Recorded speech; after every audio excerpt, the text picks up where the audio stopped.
नमस्कार, मैं मनीष स्वागत करता हूं आपको अपने इस यूट्यूब चैनल पे।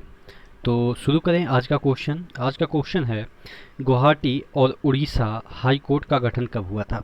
देखिए, अब आपको अगर याद करना है गुवाहाटी का, तो एक ही याद होगा। गुवाहाटी के साथ उड़ीसा का भी आप याद कर लीजिए कि इसका हाई कोर्ट का जो गठन है वो आपका 1948 में हुआ था। याद कैसे करेंगे, देखिएगा, गुवाहाटी 8 जैसा सेंस दे रहा है ना, यानी कि लास्ट में 8 रहेगा। ठीक है, उड़ीसा में इस तरह से स लिखते हैं, और इसको थोड़ा सा आप इसको इस तरह से कर देंगे तो ये 8 दे देगा। ठीक है, तो इस तरह से इसको भी याद रखें कि उड़ीसा हाई कोर्ट का भी जो गठन है वो भी 48 में हुआ था। तेलंगाना हाई कोर्ट का जो गठन है वो कब हुआ था, वो 2019 में। इस तरह से याद करेंगे, तेलंगाना का जो हाई कोर्ट है वो कहाँ पे है, हैदराबाद में है। अब तेलंगाना का जो हाई कोर्ट है वो हैदराबाद में है, तो हैदराबाद वाला कह रहा है कि नहीं, हम मतलब कि जो आंध्र प्रदेश है वो कह रहा नहीं, हम तुमको नहीं देंगे, यानी कि नहीं देंगे, यानी कि नाइन। ठीक है, इस तरह से याद रखेंगे, क्योंकि दोनों में झगड़ा होते रहता है कि ये हाई कोर्ट मेरा रहेगा, ये हाई कोर्ट हमारा रहेगा। बस इस तरह से याद कर सकते हैं।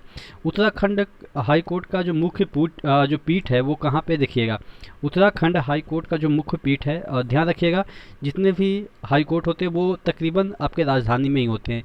जो राजधानी में नहीं होते हैं उसको याद करना पड़ता है। जैसे आपके यूपी का जो मुख्य पीठ है वो इलाहाबाद है, हालांकि अब तो लखनऊ में भी बन रहे हैं उसके मुख्य पीठ, लेकिन अभी भी इलाहाबाद है। ठीक है, अब यहाँ पे देखिएगा, ये उत्तराखंड का जो मुख्य पीठ है वो नैनीताल में है। ध्यान रखिएगा, उत्तराखंड का जो हाई कोर्ट का मुख्य पीठ है वो नैनीताल में है। और अगर हम बात करें उड़ीसा का हाई कोर्ट का मुख्य पीठ कहाँ पे है, तो उड़ीसा हाई कोर्ट का जो मुख्य पीठ है वो कटक में है। ठीक है, और ध्यान रखिएगा यहाँ पे भुवनेश्वर नहीं है। उड़ीसा की जो राजधानी है वो भुवनेश्वर होती है, लेकिन इसका मुख्य पीठ की हम बात करें तो ये आपके कटक में है। आंध्र प्रदेश के, अभी मैंने आपको समझाया कि आंध्र प्रदेश हाई कोर्ट के जो मुख्य पीठ है वो कहाँ पे होगा, तो ये आपके अमरावती इसकी राजधानी है, वो होनी चाहिए। लेकिन अभी तो अमरावती है, लेकिन इसको बदल के कुर्नूल करने की बात की जा रही है, और प्रपोज भी हो गया, यानी कि कुर्नूल ये शिफ्ट होगा। तो अभी हालांकि याद रखिएगा अमरावती, लेकिन ये कुर्नूल हो जाएगा। हाँ, ठीक है। अगला क्वेश्चन है, केरल हाई कोर्ट के मुख्य पीठ। ठीक है, केरल हाई कोर्ट के मुख्य पीठ कहाँ पे है, तो ये आपके केरल की जो राजधानी है वो तिरुवनंतपुरम है, लेकिन इसका जो मुख्य पीठ है वो कोच्चि है। किस राज्य को विशेष राज्य का दर्जा मिलना, मतलब कि किसी भी राज्य को विशेष राज्य का दर्जा कौन से फार्मूला के आधार पर दिया जाता है, गॉडगिल फार्मूला के आधार पर दिया जाता है। अगला क्वेश्चन है, कौन सा केंद्र शासित राज्य है जहाँ पे विधानसभा है।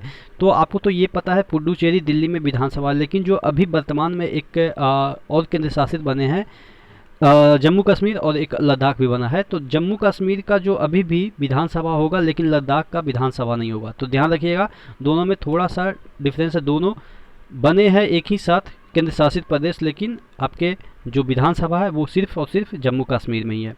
ठीक है, केंद्र राज्य संबंधों पर गठित आयोग कौन कौन से, केंद्र राज्य के बीच जो संबंध है उसके लिए जो गठित आयोग है वो प्रशासनिक सुधार आयोग 1969, राजमन्नार आयोग वो भी 1969 में गठित हुए हैं। केंद्र राज्य के बीच जो संबंध होता है ना, उसी के लिए ये समितियां गठित होती है कि किस तरीके से काम करनी चाहिए दोनों मिलके। सहकारिता आयोग जो कि 1883 में गठित हुआ, ये भी है। एमएम पुंछी आयोग ये 2007 में गठित हुआ है। तो ये भी केंद्र राज्य संबंधों के लिए ये आयोग का गठन किया गया था। आशा करते हैं जितने भी क्वेश्चन मैंने कराए वो आपको याद हो गए होंगे। तो इसी तरह से बने रहिएगा चैनल के साथ। नेक्स्ट वीडियो में मिलता है, तब तक के लिए धन्यवाद।